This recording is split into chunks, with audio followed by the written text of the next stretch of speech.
അരമനയ്ക്ക് അവലം. അരമനയിലെ ഒരു ബാറുകാരന് കുടുംബം ജീവിച്ചേക്ക് അരമന മൊത്തം ട്രാഫിക്. ഒരു ബൈക്ക് വെച്ച കിടമുള്ള ഇടത്തില ബാർ വെച്ചിരുന്നെങ്കിൽ കൊള്ളാമായിരുന്നു. ഇതെല്ലാം ആരെങ്കിലും അറിയണമാ? ഒരു ബൈക്ക് വെച്ച കൂടെ ഇടമില്ല അരമനയില്. பாருங்க நமக்குள்ள முக்கு தாண்டி என்ன கடை ஆளு குடுவா இந்த பாரு சொன்ன சேர்த்து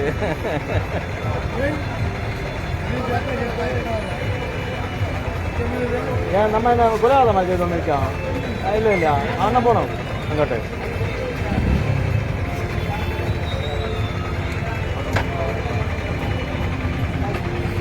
അരമണിക്കൂറാഴ്ച ആരെങ്കിലും കേക്കൊക്കെ ആരെങ്കിലും ഉണ്ടായത് ഇങ്ങനെ ഇത്രയും ഒരു അരമന മുക്ക് ഉണ്ടാക്കിക്കൊണ്ട് കിടക്കിയത് എടുത്തോണ കിളിഞ്ഞിട്ട്